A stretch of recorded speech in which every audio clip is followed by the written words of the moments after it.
not a game, it's a rich thing.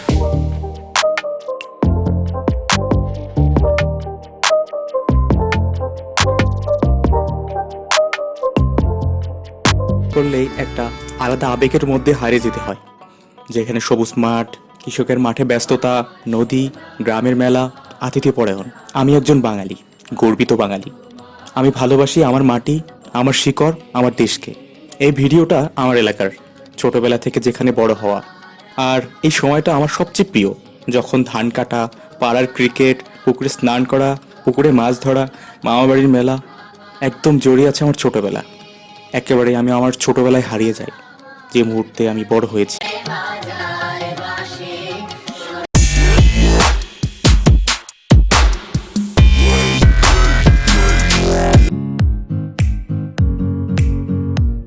Semester শেষে বাড়ি ফেরার পথে সবচাইতে রিল্যাক্সের সময় হলো পদ্মা নদী আর পদ্মা সেতু সংযোগ সড়কের সৌন্দর্য।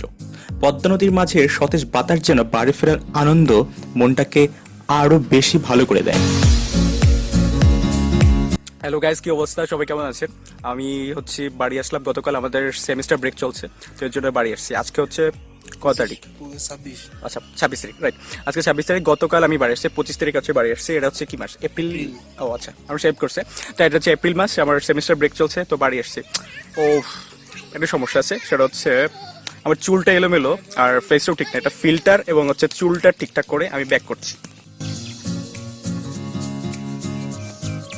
ডে 6, ঘুরতে ঘুরতে 6 দিন হয়ে গেছে। চুল কাটার বয়সে 6 দিন হয়ে গেছে। তো ঘুরতে ঘুরতে অবস্থা খারাপ, নাকপুকের অবস্থা কালো হয়ে যাচ্ছে রোদে পুড়ে পুড়ে।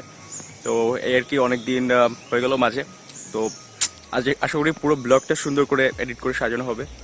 জাস্ট যা আছে সবগুলো আসলে দেখার চেষ্টা করবেন। Thank you. আর কি, পুরো ভিডিওটা দেখবেন। ওকে, লেটস গো। প্রতিবার বাড়ি ফেরার পর নিয়মিত রুটিনের মধ্যে একটা হলো রামদার দোকানে চুল কাটা। চুল কাটার ব্যাপারে এই লোকটার কাছে সবচেয়ে বেশি স্বস্তি পায়। ছোটবেলা অবশ্য আরেকটা আঙ্কেলের কাছে চুল কাটতাম।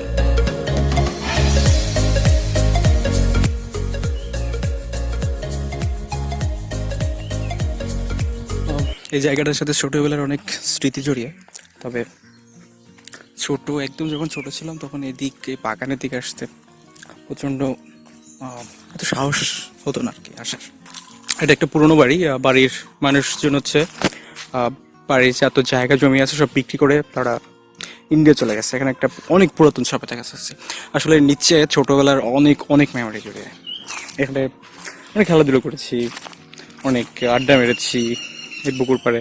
এখানে স্নান করতাম, পুকুরে অবশ্য এখন জল নেই, তো এখানে স্নান করতাম, কাঁঠাল ধরেছে দেখছি। তো বাড়ি আর চারপাশে বাগান, পুরোটাই জায়গা অ্যাকচুয়ালি ফাঁকা, মানুষজনের কোনো অস্তিত্বই নেই। তো হচ্ছে ব্যাপার, এখানে অনেক ছোটবেলার অনেক মেমোরি জড়িত, মানে অনেক অনেক স্মৃতি জড়িয়ে। এই জায়গাগুলোতে প্রচণ্ড খেলা করেছি। সব আসলে পুরোনো কথাগুলো মনে পড়ে।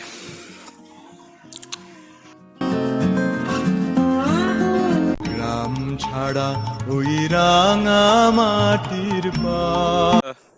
চারিদিক ধান কাটার উৎসব শুরু হয়ে গেছে। চারদিকে আসলে ধান কাটা শুরু হয়ে গেছে। সবাই ধান কাটা ব্যস্ত, ধান তোলায় ব্যস্ত, ধান নেয় ব্যস্ত, ধান প্রস্তুত করতে ব্যস্ত। আসলে রোদ, এত প্রচণ্ড রোদ এবং প্রচণ্ড গরম ইদানিং এই 4-5 দিন ধরে দেখছি। তো আর এই যে দেখা যাচ্ছে মাঠে পুরো ধান কেটে রেখে দিচ্ছে, সব ধানগুলো কেটে রেখে দিচ্ছে, একটু শুকাবে, তারপর বাড়ি নিয়ে জাস্ট মলাই। সবার ভিতরে এই উৎসব শুরু হয়ে গেছে। উৎসব বলবো, সবার কাজের উৎসব বলতে হবে, অনেক কষ্ট আসলে কৃষিকাজ করা। তারপরে চারদিক দেখা যাচ্ছে সবাই মাঠে কাজ করছে, ধান তোলাতে ব্যস্ত।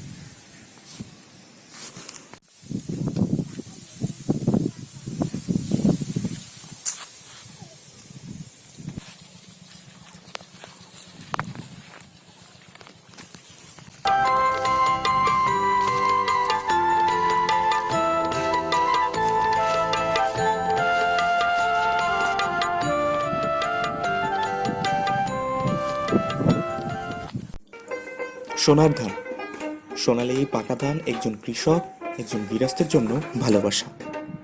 কৃষি নির্ভর এই বাংলাদেশের কৃষিকাজ অর্থনীতিতে অনেক বড় অবদান রাখছে। বাংলাদেশের মানুষের প্রধান খাদ্য হচ্ছে ভাত, তাই ধানের উৎপাদন এবং ধানের চাষাবাদ সবসময় একটু বেশি।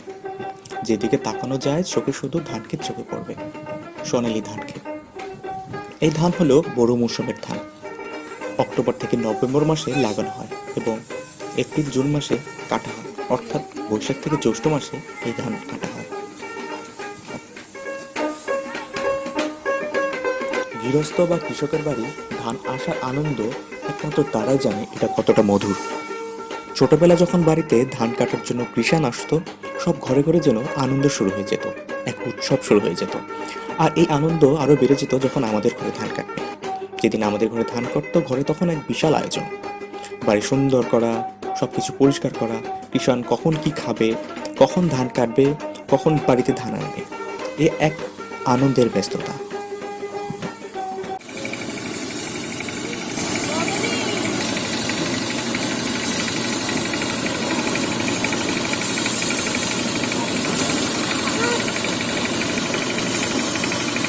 ধান মাড়াই হচ্ছে। বাড়িতে ধান কেটে আনার পর মেশিনের মাধ্যমে ধান মাড়াই করা হয়। আমি আমার ছোটবেলায় গরু দিয়ে ধান মাড়াই করতে দেখেছি। এখন আর অবশ্য গরু দিয়ে ধান মাড়াই করা হয় না। ধান মাড়াই শেষ হলে বাড়ির উঠোনে ধান শুকোনোর কাজ শুরু হয়ে যায়। বাড়ির মহিলাদের উপর দায়িত্ব পড়ে এই ধান শুকোনোর। সবসময় ব্যস্ত থাকতে হয়, কখন ধান শুকোলো, কখন কি করতে হয়, আবার সতর্ক থাকতে হয় হাঁস মুরগি এসে ধান নষ্ট না করে যায়, ধান খেয়ে না যায়।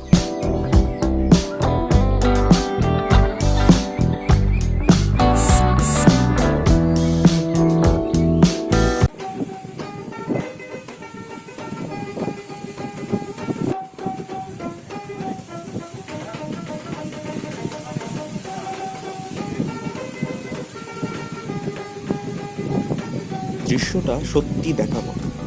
কবির কবিতার অক্ষরগুলো যেন বাস্তবে, একজন চিত্রশিল্পীর সুন্দর চিত্র যেন বাস্তবে। অপূর্ব এই বাংলাদেশ, আমাদের বাংলাদেশ, আমার বাংলাদেশ। কৃষির এই বাংলাদেশের সব গ্রামে, সব ঘরে এই কাজের ব্যস্ততা চলে বৈশাখ জ্যৈষ্ঠের মধুর মাসে। আম, কাঁঠাল, তরমুজ সহ নানা ধরনের ফল পাওয়া যায় এই সময়টায়। বৈশাখে মেলা, মিষ্টি, নতুন ধানের নবান্ন, সবকিছু যেন একটা বাঙালিয়ানা। ভালোবাসার এই বাংলাদেশের ভালোবাসার একটা সময়, আর আমার সবচাইতে ভালো লাগার একটা সময়, ভালো লাগার একটা পরিবেশ। ভালোবাসি বাংলাদেশ।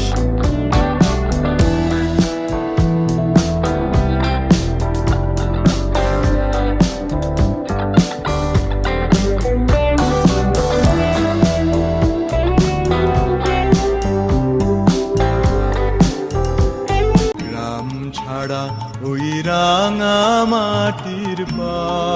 আজকে খেলা হবে, খেলা মাঠে ব্লগে চলে যাবে না। পাড়ার মাঠে ক্রিকেট যেন ছোটবেলার সবচাইতে আনন্দের মুহূর্ত। ঘাসের গন্ধ, ওই ব্যাট বল আমার সবচাইতে প্রিয় জিনিস ছিল।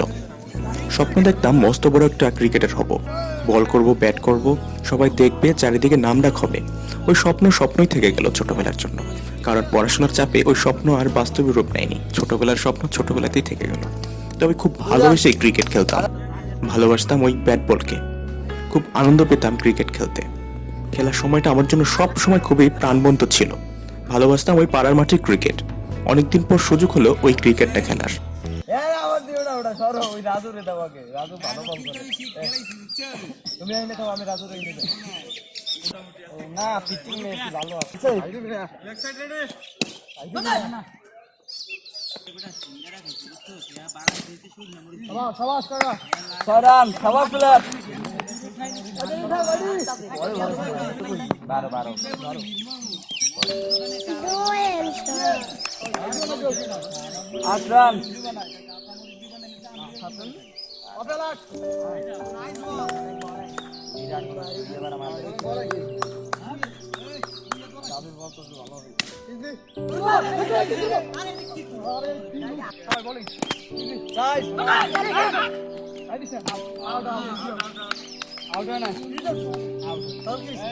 খেয়াল করে নেই।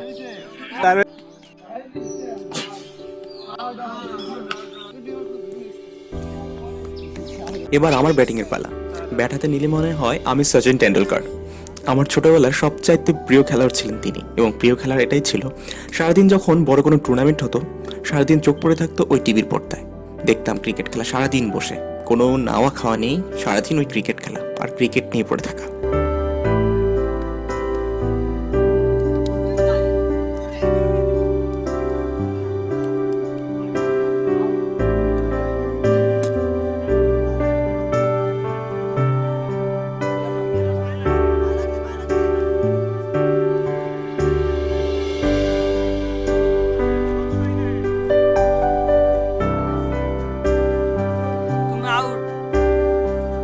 ছোটবেলায় সুযোগ পেলেই প্রায় সারাদিন ক্রিকেট খেলতাম। যেদিন স্কুল থাকতো না, ক্লাস থাকতো না, আর কোনো কাজ থাকতো না, সারাদিন ক্রিকেট নিয়ে মেতে থাকা, ওই ব্যাট বল নিয়ে মেতে থাকা, কোনো নাওয়া নেই, কোনো খাওয়া নেই, ক্রিকেট ক্রিকেট। আর যেদিন স্কুল থাকতো বিকেলবেলা বাসায় ফিরতাম, বাসায় ফিরেই ওই মাঠে দৌড়, ব্যাট বল নিয়ে খেলাধুলো করতাম, আর বাসায় ফিরতাম সূর্য মামা যখন অস্ত যেত, তারপর বাসায় ফিরতাম। এ নিয়ে অবশ্য বাসায় অনেক বকাও খেয়েছি ক্রিকেট খেলা নিয়ে, এত কেন ক্রিকেটার হব, কী হবে, সব নিয়ে অনেক বকা খেয়েছি। তবে কে সামনে কার কথা, ক্রিকেট তো ক্রিকেট, ভালোবাসি ক্রিকেট। সময়টা এখন শুধুমাত্র সুখ স্মৃতিই হয়ে রয়েছে, আর হয়তো কখনো ফেরা হবে না ওই সময়টাতে, আর হয়তো বকা খাওয়া হবে না, আর হয়তো ক্রিকেট নিয়ে মেতে থাকা হবে না। গ্রাম ছাড়া ওই রাঙা রেডি 1 2 3।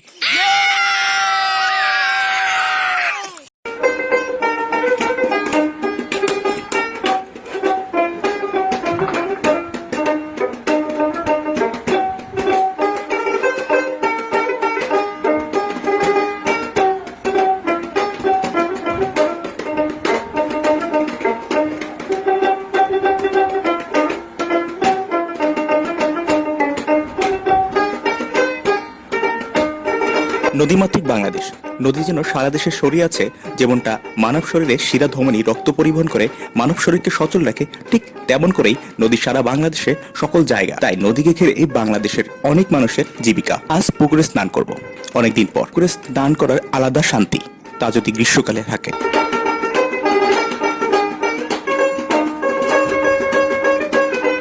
কি অবস্থা? আজকে হচ্ছে আমরা পুকুরে স্নান করব।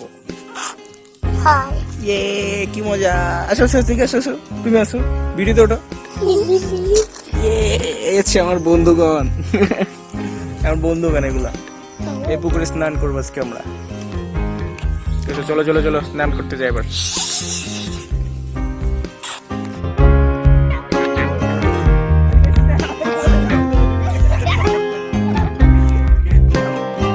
গরমের ভিতরে পুকুরের ঠান্ডা জলে গা ডুবানোর শান্তি অন্যরকম। বাংলার সুইমিং পুল ইচ্ছেগুলো আমাকে অনেক ভালোবাসে, খুব আনন্দে কাটায় আমার সাথে সময়গুলো।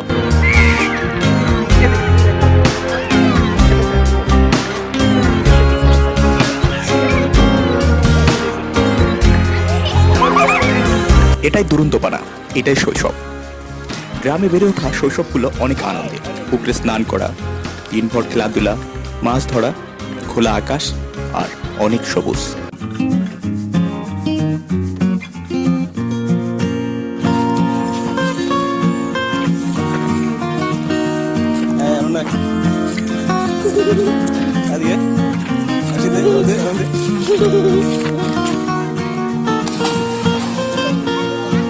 না না না না,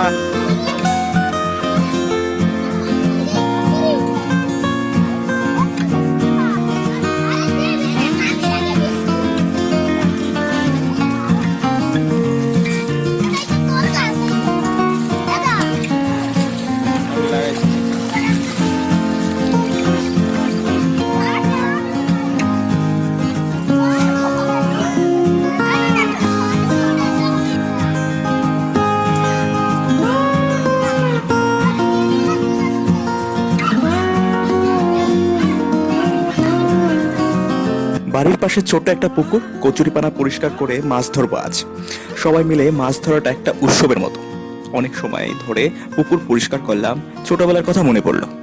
আমি ছোটবেলা পুকুর বানাতে খুব পছন্দ করতাম, আর অনেক মাছ ছাড়তাম।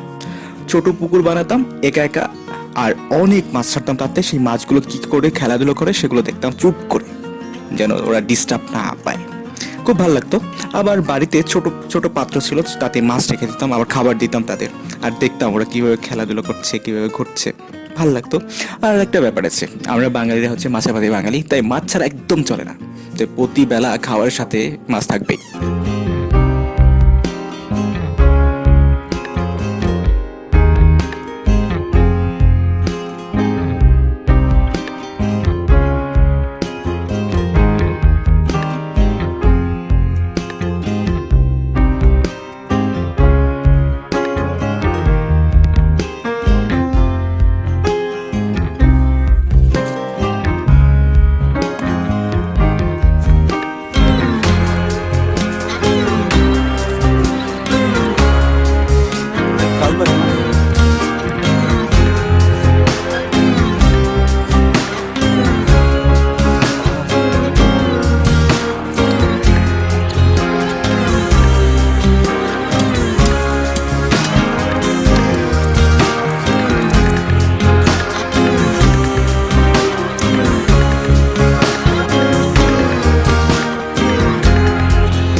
গ্রাম ছাড়া ওই রাঙা মাটির পা আমি তিনটা গার্লফ্রেন্ড নিয়ে পড়েছি, আমি ফান্দে বড় জনে কথা বলে ছোট জনে কান্দে। হাই গাইস, আজকে আমি আমার বন্ধু সজল এন্ড আমার বন্ধু গাবিবুল এন্ড আমাদের বান্ধবী একটা আছে দেখা যায় না, রহিমা, ঠিক আছে? সে কিন্তু অনেক কিউট, ঠিক আছে? তাকে একটু দেখাও। দেখো তুমি, সে কিন্তু অনেক cute। ও আমাদের কিউট কিউট টিচার আছে আর আমাদের একটা টিচার আছে। আমরা আজকে হাঁটতেছি রাস্তার মধ্যে দিয়ে, অনেক সুন্দর ফিল করতেছি, মনে হয় যে প্রকৃতির মাঝে আজকে আমরা বিলে যেতেছি, ঠিক আছে? আমরা ওনা যাবো আর একটা ফ্রেন্ডের বাসায়, তার নাম হচ্ছে বিউটি। সে সত্যিই বিউটি, ঠিক আছে? অপরূপ সুন্দর। হ্যাঁ, তার একটা ছেলে আছে, একটা মেয়ে আছে যেন। মনে নাই। আজকে যাবো আমরা, ঠিক আছে, তাদের বাড়িতে, কিন্তু তার একটা মেয়ে আছে, তো তার জন্য কিছু নিতে হবে। কোনো টাকা আছে? টাকা পড়ে আগে আগে আমরা ভিডিও টাকা ব্লগ নাই? করি। না না, আগে টাকা। না না ব্লগ করবো আগে। এই যে এদিকে পড়ায় রাজীবুল মাস্টার। আচ্ছা, এই যে মাস্টার সাহেব নিচে, ভালো হচ্ছে তো। ভালো হইতেছে না? হুম। তারপর ও, আমার এই বন্ধুর বাড়ি দেখবেন না আপনারা? এই যে এই সোজা যাবেন, ঠিক আছে? এই সোজা এইদিক ধরতেবেন, ওই যে একটা বিল্ডিং আছে। আচ্ছা বলবে না, এটা বলবে না। আগে আগে আমরা গুগলে দেখাই দিতাম, ঠিক আছে? তারপর হচ্ছে গুগলে দেওয়া হয়েছে, এই যে এটা ম্যাপ দিয়ে দিই। হ্যাঁ ম্যাপ দিয়ে আর- এডিটিং করে দিতাম। তারপর আর কি করবো? আমাদের গ্রাম সুন্দর, এই যে আমাদের অনেক পুরনো স্কুল। না, আজকে আমি বরিশালে এবং এই গোপালগঞ্জের বাসায় একসাথে মিষ্টি মিশিয়ে করব। ঠিক আছে, মনে করো যে একসাথে সুন্দর লাগতেছে এই রাস্তা দিয়ে আসছে মোট আটকে আসি এখন আটকে দেখি এই যে পিছে রাজুর মাস্টার আর কে যেন কথা একদম বালিকা তুমি তোমার ট্রেনের পথ গান করে আগে আমরা ব্লগ করে অবশ্যই হয় জনকে এটাই দাঁড়ে বলো আবার। আচ্ছা আমরা কি আপনাদের সাথে কথা বলতে পারি? আপনাদের সাথে কথা বলতে পারি? পারি। নাকি ডিস্টার্ব হচ্ছে? আচ্ছা কি অবস্থা, আপনার কেমন অনুভূতি? আমরা ভাই, অনেকদিন পর ঘুরিয়ে শুনি, দেখাবি না? ঘুরে আসলে দেখাবো না। আচ্ছা বলেন আপনার কি অবস্থা, কেমন লাগছে? এই হাঁটতেছি, আমরা বন্ধুরা মিলে হাঁটতেছি রোদের ভিতরে। বাজে কয়টা? এখন 11:30, সরি 12:15 বাজতেছে। তারপর বলেন কি অবস্থা, আপনার কেমন লাগছে? আপনি তো কনফিউজ কেন? 11:15। খুব ভালো, খুব ভালো ভাই। এই ছেলে এত এত বেশি কনফিউজ, এত কি বলা যায়, নার্ভাস, কোনো কথা বেরোচ্ছে না ভাই। ছাড়লাম বাদ দিলে এটা কিন্তু ব্লগ, ঠিক আছে? এটা ব্লগ, এটা কিন্তু ইউটিউবে যাবে ভাই। আমার ইউটিউবে যাবে কিন্তু। না না, ইউটিউবে যাবে। হ্যাঁ অবশ্যই যাবে। অবশ্যই না permission অবশ্যই দিতে না, হবে। পারমিশন না, দরকার নাই। না না কোনো পারমিশন লাগবে না। একজন লোক আছে কি সিনিয়র কে? আমি এই লোক মানে সিরিয়াস, এই কত ছোট দেখে মনে হয় আমার দেখতে একটু বড় বড় লাগে। আরে কি পিচ্ছি মাই, হ্যাঁ আবার নাকি বিয়ে করছে, বাচ্চাও আছে। স্বামী মোবাইলে কি হয়েছে? হ্যাঁ, কি ওই যে হয়েছে? এদিক ওই যে পাশে কি দেখবে? ওটা হচ্ছে ব্যাক কভার। Back cover. হ্যাঁ হ্যাঁ। ব্যাক কভারটা তো অনেক সুন্দর। লাল। লাল তো মেয়েরা তো না দোস্ত এটা লাল না, এটা খয়রি কালার। কি বলতো খয়রি কালার? ওই তো খয়েরি তো মেয়েরা যে pink আচ্ছা কি colour অবস্থা, আর তুই বল। ধর ওর বেডিউ নেই এই সাক্ষাৎকার পড়ে গেছে। সুখ দেজেটা হেডা কাছে ও কোন মুখে পড়া, ওর মুখে পড়া, ওর মুখে পড়াইতে।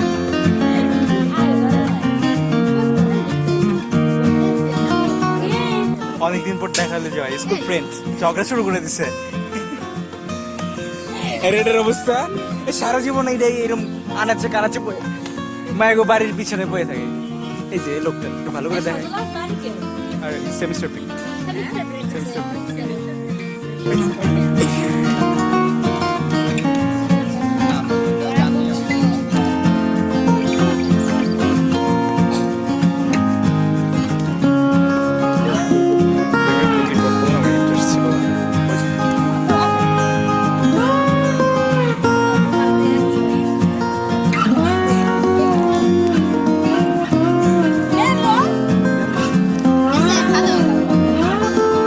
একদম না জানিয়ে পুরনো এক স্কুল ফ্রেন্ডের বাসায় বেড়াতে যাওয়া।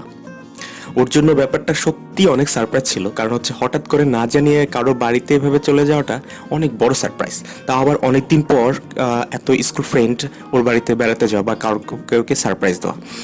ওর বিয়ে হয়ে গেছে অনেক আগেই। বেচারিকে সত্যি একটু বিপদে ফেলে দিয়েছিলাম মনে হচ্ছে, তবে যত্ন আতিথেয়তা একটুও কম ছিল না। এত আপ্যায়ন করলো আমাদের জন্য, সত্যি মুগ্ধ করার মতো। একমাত্র বাঙালিদের দ্বারা সম্ভব এত যত্ন, আতিথেয়তা, এত ভালোবাসা দেওয়া।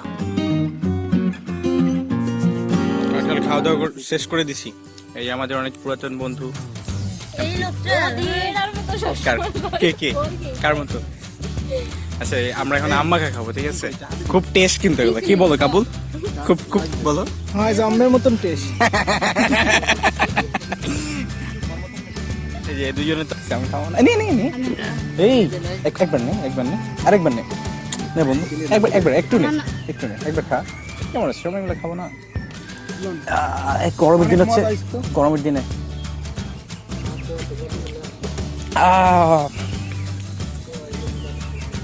হ্যালো গ্যাস, আমরা অনেকদিন পরে আমাদের অনেক পুরনো একটা স্কুল ফ্রেন্ডের বাসায় আসছি। তো পরে গল্পগুলো পড়ছি। তো হচ্ছে আমার বন্ধু কাবুল, আমরা একসাথে স্কুলে পড়াশোনা করছি। ও আমাদের ডেফিনেটলি পড়ে। তার একটা বন্ধু হচ্ছে রাজিবুল, টিচার, এলাকা দিয়ে মাস্টার, সবার মাস্টার, প্রাইভেট টিউশন করে। তো অনেক পরিচিত, ফেমাস সেলিব্রিটি। আচ্ছা যাই বলি, আচ্ছা ওর পাশে দেখাইছি, একটু ভিডিওতে দেখা যাবে। তো ব্যাপারটা কি, গল্পগুলো শেয়ার করছি। তো আমরা হচ্ছে অনেকদিন পরে এক হয়েছি। আমার বন্ধু হচ্ছে রহিমা, তো আসছে একদিন পর ওর জন্য এই আমার বন্ধু, ওর জন্য আসলে সবাই দেখা করতে আসছি। এটা হচ্ছে আমাদের এক বন্ধুর বাসা, ওর নাম হচ্ছে বিউটি। তো ছবিতে সেলফিতে দেখাবো অবশ্য। তো সবাই মিলে এখানে আসছি অনেকক্ষণ ধরে, এদের আলোচনা করতে করতে এদের সময় শেষ। দারুণ একটা ভিউর পিছনে দাঁড়াইয়া, এখানে অনেক সুন্দর গ্রামের, আমাদের গ্রামের একটা সাইড। এটা কি বলে, দক্ষিণ পাড়, গ্রামের ভিতর মুন্সিবাড়ি। আচ্ছা যাক, তো আমাদের এলাকায় তো যাই বলি না, সবই তো গোপালগঞ্জ সব বাংলাদেশ বেটা। আচ্ছা যাক, অনেক মজা করতেছি। তার এই বাড়িতে এমন অবস্থা, আপ্যায়ন অবস্থা যে তো আমাদের যেতে দিবে না খাওয়া দাওয়া না করে। এমন অবস্থা হচ্ছে যে এই বাড়িতে খাওয়া দাওয়া না করেই আচ্ছা আমাদের যাওয়ার অবস্থা নাই। তো দেখি বসে আছি, সবাই মিলে অপেক্ষা করতে আছি, আড্ডা মারতেছি। এই আমার বন্ধু মাঝে মাঝে ডিস্টার্ব করতেছে। খাদক, ঠিক আছে? আবার কোন জায়গায় যদি কয় কি যে সুন্দর, যদি কেউ বলে যে খাই দিতে হবে, তাহলে না খেয়ে যায় না। হ্যাঁ তাই তো, আরে আদর করে কিছু দিলে কি সেগুলো ফেলা যায়? হ্যাঁ ঠিক আছে। ডাবগুলো দেয়া হবে? হ্যাঁ ডাব অনেক সুন্দর ডাব। আমরা ডাবও খাইছি। যাক, দারুণ কিছু সময় কাটাইছি। তো আমরা যে মাস্টার দাঁড়াবে। মাস্টার বইয়ে রয়েছে, মন খারাপ। দেখো আমরা বিয়ে করবো, আমার বিয়েতে সবারই দাও। হ্যাঁ আমরা যাবো।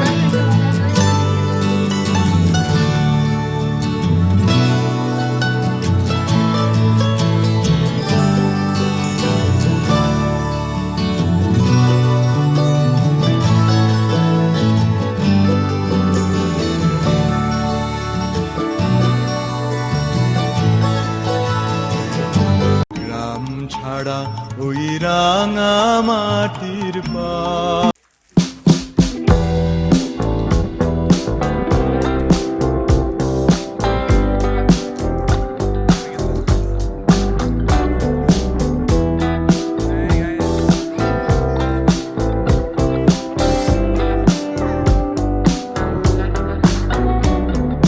মামা বাড়ি রসের হাড়ি, ছোটবেলার সবচাইতে প্রিয় জায়গা এটা। মামা বাড়ির আশপাশের পরিবেশ, পুকুর, গাছপালা, সবকিছুতে যেন ছোটবেলার সুখ স্মৃতি লেগে আছে।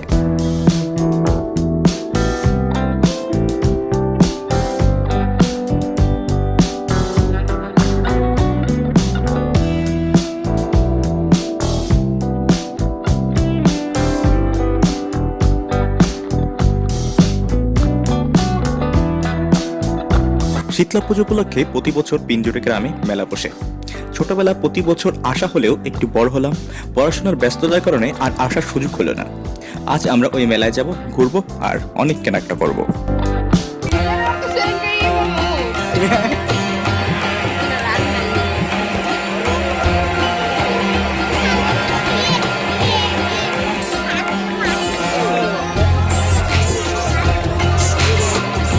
রঙিন মেলা। মেলাটা যেন পরিচিত চারপাশের এলাকার মানুষের মিলন মেলা। মেলায় সচরাচর যা পাওয়া যায় তা বলতে গেলে মানুষের ব্যবহারের প্রয়োজনীয় সবকিছুই পাওয়া যায় এখানে। বিশেষ কিছু বলতে গেলে মেয়েদের সাজার জিনিস, বাচ্চাদের খেলনা, মাটির তৈরি জিনিসপত্র, হাতে বানানো জিনিসপত্র, আর খাবারের দোকান তো অবশ্যই আছে।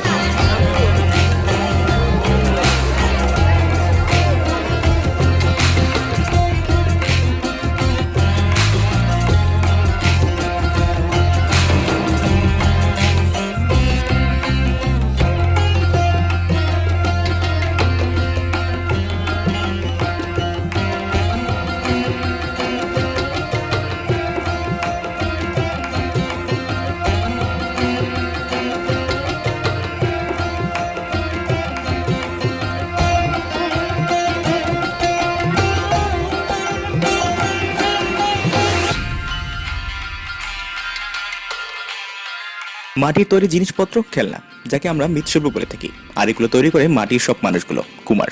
আমার সবচাইতে প্রিয় জিনিসগুলোর মধ্যে এগুলো একটা। আর প্রতিবার যখন গ্রামের এই মেলাগুলোতে যাই, আমার সঙ্গে এই জিনিসগুলো আনতে কখনো ভুল করি না।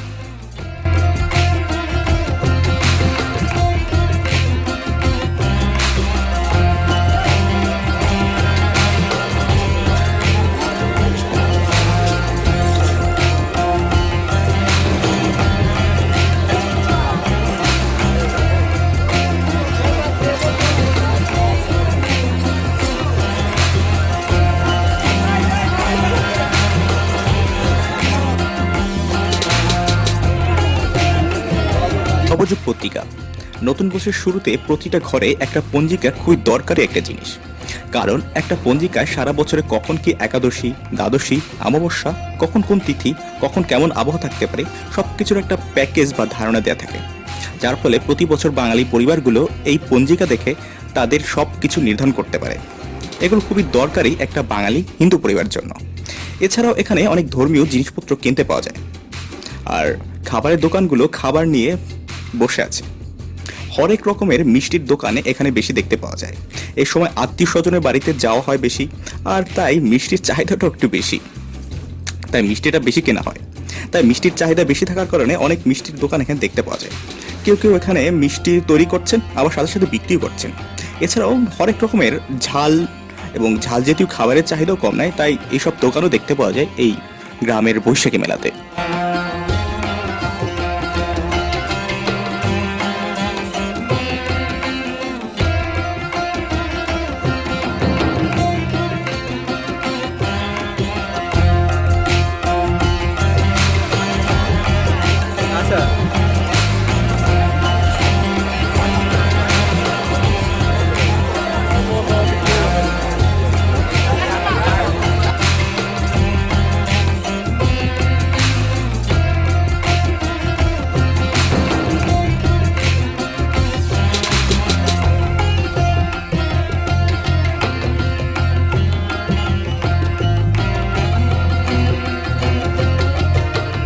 আমরা কিছু তেলে ভাজা খাবার, ফুচকা খেলাম, এরপর তালপাখা কিনলাম।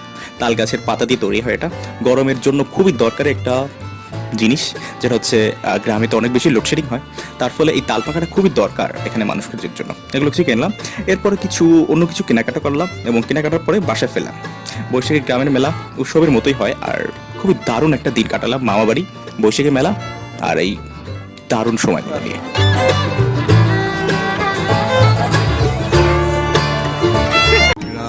ছাড়া ওই রাঙা মাটির পা।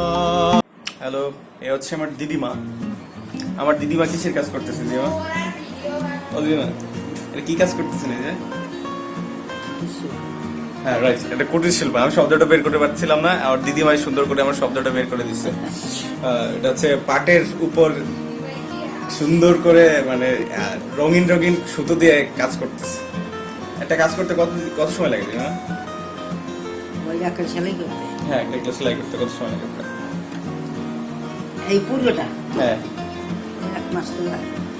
অনেক দিনের ফসল, একটা 1000 টাকা দিলেও তো শোধ হবে না মনে হচ্ছে। এই সমস্যা 1000 টাকা, এইটা লাখ টাকায় পাওয়া যাবে না। আমি এই যে টাকা পয়সা কারণ বানাই আছি, আমি যে সময় চলে যাবো ওইখান তো তোমাকে দিলাম। আমি যে চলিয়ে যাবে না থাকবো, লাখ টাকা দিয়ে এখান কিনে আনো দিই, মূল্যটা বাড়বে কত? না না, এত তাড়াতাড়ি তো গেলে হবে না দিদিমা। দিদিমা কিসব কথা আজ বলছে? পয়সা যাবো না একসময়, এত যাবে না এক সময়, তাই তো? ওই জিনিসটা মূল্যটা কত পারবে, যাই আর কোনোদিনে পাওয়া যাবে না। আচ্ছা, তাহলে আমার জন্য ওটা বানাবেন, আমি রেখে দেবো। ওই যে বানাই এটা দিছে, তোমার মারে দি, তোমার মারে যা দেবো সবই তো তোমার শেষ পর্যন্ত তোমারই তো হবে। যদি নষ্ট টষ্ট করে ফেলে, আমি তো না সুন্দর- নষ্ট হবে না, আর একখানা আছে, আমি তো সুন্দর যত্ন করে রেখে দিদিমা। আর একখানা আছে ওইখান দেখো সবসময় কাজ করে, আর যেখান বানাই দিছি ওইখান ছেড়ে দেবে যত্ন করে, ওখান তোমার বউ দেখে আসি। আচ্ছা যাক। দিদিমা সকালে খাওয়াইছে? আমি কই সব দিন যে বৌরি কই দাও বাবু তোমরা খাও না খাও জানি না, আমার কিন্তু কালির মার পেটটা, আমার পেটটা আগে। আচ্ছা ঠিক আছে।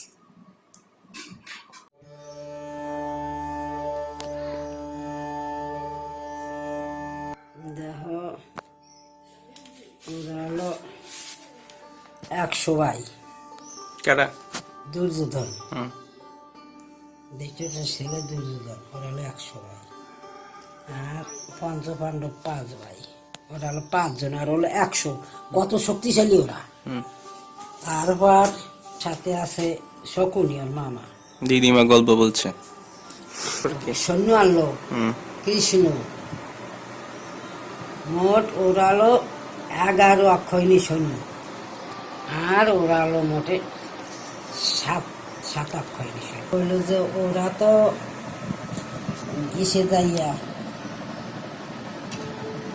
কৃষ্ণ কইল, অর্জুন কইল, কৃষ্ণ তো শ্রীকৃষ্ণের রথের সারথি, ওই যে রথ আর আমার এই যে দেহ রথ এক রথ, আমার রথের সারথিও কৃষ্ণ, আমার দেহ রথের সারথিও কৃষ্ণ, আর ওই রথের সারথিও কৃষ্ণ, ওই রথের সারথি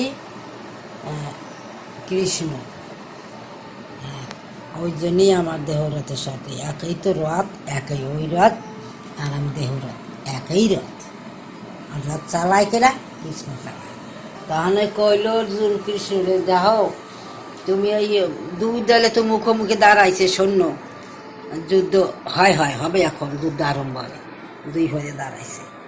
এখন কইল যে অর্জুন যে সখা তুমি আমার এই 2 দলে মাঝখানে নিয়ে আমার এই রথখান রাখো, কার সাথে যুদ্ধ করতে হবে আমি একবার দেখি। এই তো গীতের প্রথম অধ্যায়,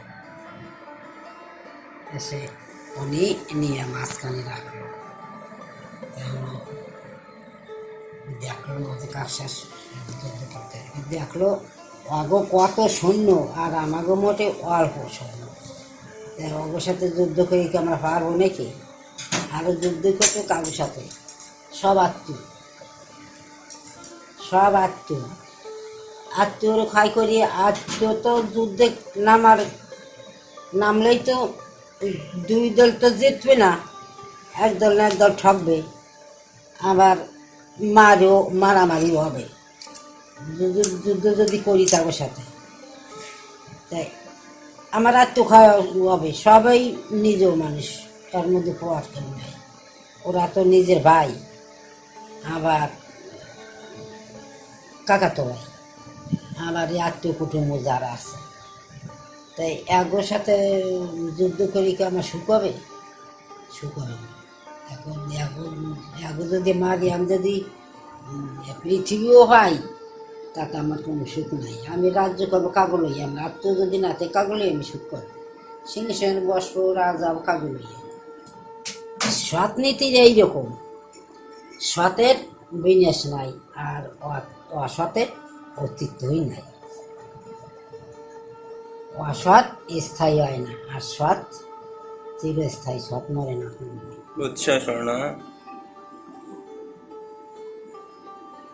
এই যে অসৎ কি, ইসের মতন, কলা গাছের মতন, কলার ঠোঙা আজ কাটিয়ে থবা, কাল দেখো শুকিয়ে গেছে। আচ্ছা বলো গাছ কাটো, সারি গাছ তার কইছে যে সৎ নীতি থাকলে সতীতে বেশি থাকলে তার কষ্ট তো হবেই। যেমন আমরা রান্না বান্না করি কাঠ দিয়ে, জাল দিয়ে, জাল দিয়ে সময় ধুলো টুবি হয় না, তো ধুলো একটু হবেই।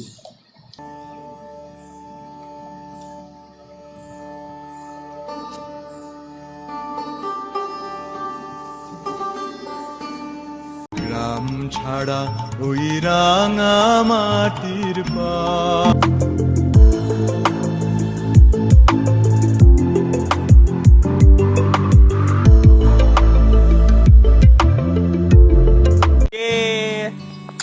চলো চলো আমরা ব্লগ করে একটু কথাবার্তা বলি। আমরা অনেক দূর ঘুরতে ঘুরতে হাঁটতে হাঁটতে এই রাস্তা দিয়ে প্রায় 2 কিলোমিটার পথ, 2 কিলোমিটার পথ হাঁটতে হাঁটতে চলে আসছি। এই বাচ্চাটুকু আসছে। তোমার অনুভূতি কি বলো? এই হাঁটতে হাঁটতে তোমার কি অবস্থা হয়েছে? ভালো লাগতেছে? হ্যাঁ, ভালো লাগে না? মজা ঘামাই চলে গেছে। আচ্ছা ঠিক আছে, এই বাচ্চা ছেলে ঘামাই চলে গেছে। আমরা এই পথ দিয়ে আমাদের বাড়ি থেকে প্রায় 2 কিলোমিটার পথ এই আমরা পায়ে হেঁটে হেঁটে চলে এসেছি। আমরা কোনো কিছু নেই নাই। আচ্ছা আমাদের গ্রাম, সবুজ গ্রাম, সবাই ধান কাটা শুরু করে দিচ্ছে। সবাই ধান কাটতেছে, ধান বাড়ি উঠাচ্ছে, সবাই ব্যস্ত। আর এই পাশেও আমাদের গ্রামের অংশ কিছু অনেক সুন্দর সবুজ। আচ্ছা এবার হিমেল কি বলে? হিমেল বাবু, তোমার কি অবস্থা, অনুভূতি তুমি শেয়ার করো। এই হিমেল কিছু বলো। বলো।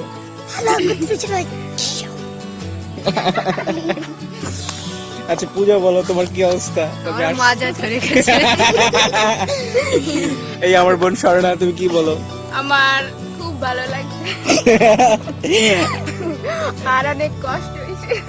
আচ্ছা কষ্ট না করলে এত সুন্দর তো দৃশ্য উপভোগ করা যাবে না। এটা তো ইউটিউবে যাবে, আমার ব্লগ হবে। ঠিক আছে, আচ্ছা পরে দেখা যাক। একটু বাতাস টাতাস খাই, বাতাসের অবস্থা দেখা নাই। জ্বর, ফণি জ্বরের জন্য বাতাস সব থমকে আছে।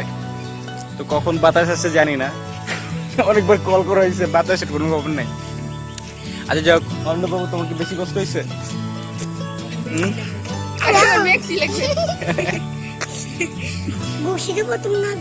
এটা কি ধরনের কথাবার্তা?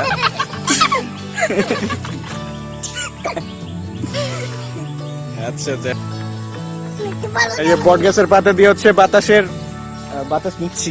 অনেক গরম আর হচ্ছে চারদিক বাতাস নাই। তোলা পাইন হচ্ছে কি বুদ্ধি মাথায়, কি ট্যালেন্ট যে বট গাছের পাতা ছেড়ে হচ্ছে বাতাস নিতেছে। হিমেল বাবু আমাকে উড়িয়ে নিয়ে যাও। এই ঘুটঘুটে অন্ধকার, আর সাথে আছে আমার স্নেহের ছোট বোন। ওরে প্রকৃতি দেখতে নিয়ে আসছি অনেক দূরে, আমাদের গ্রামের পাশেই। অনেক রাত, এখন রাত কটা বাজে? এখন রাত প্রায় 9টা বেজে গেছে। চারদিক বাতাসের শব্দ শোনা যাচ্ছে, আর হচ্ছে বৃষ্টি হবে তার প্রস্তুতি বোঝা যাচ্ছে। প্রকৃতি প্রস্তুত নিচ্ছে, সেবার বৃষ্টি ঝরাবে। বাতাসের শব্দ শোনা যাচ্ছে, আর এপাশে বজ্রপাত হচ্ছে, মানে আকাশ চমকাচ্ছে। এখন আমাদের বাড়ি যাওয়ার সময় তাও বসে আছি। ওয়াও কি সৌন্দর্য, কি সৌন্দর্য! পাশেই রাস্তা, গাড়ি চলছে পাশ দিয়ে। আর পাশে আমার ছোট বোন, দেখি ওকে দেখানো যায় কিনা।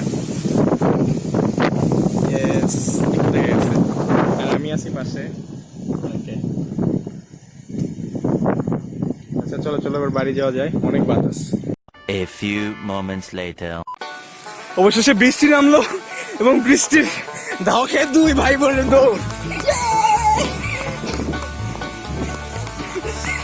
দৌড়ে দৌড়ে জ্বর নামবে, জ্বর। দৌড়ো দৌড়া দৌড়া।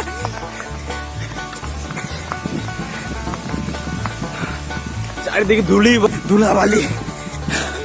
ও গড, সবাই কাজে ব্যস্ত। ধান, হ্যাঁ কোট কি লাগবে?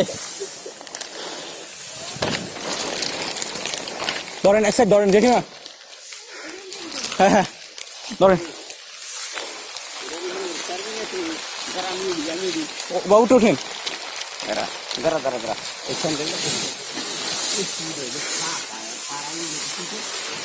ওঠেন ওঠেন তাড়াতাড়ি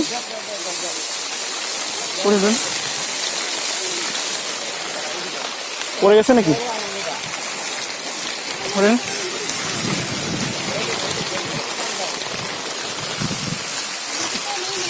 এক সাইড নেন, এক সাইড, ওই সাইড নেন, হ্যাঁ নিয়ে যান, নিয়ে যান।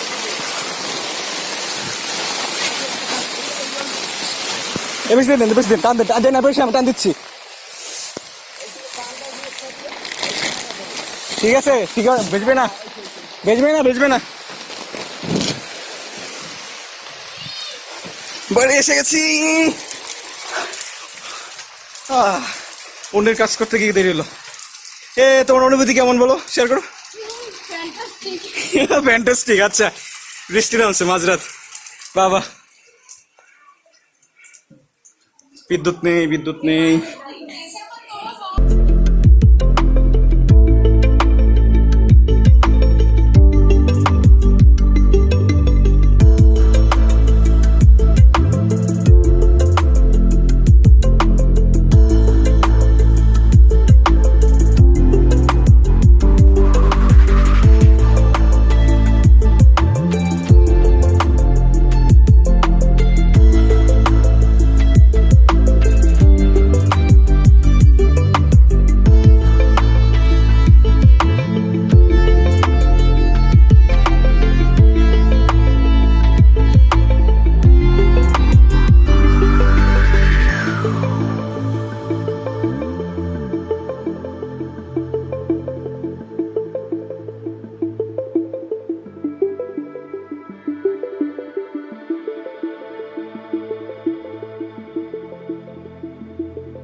আমরা ঘুরতে বেরোয়েছি বিকালবেলা জমির ভিতর, আমাদের জমিটা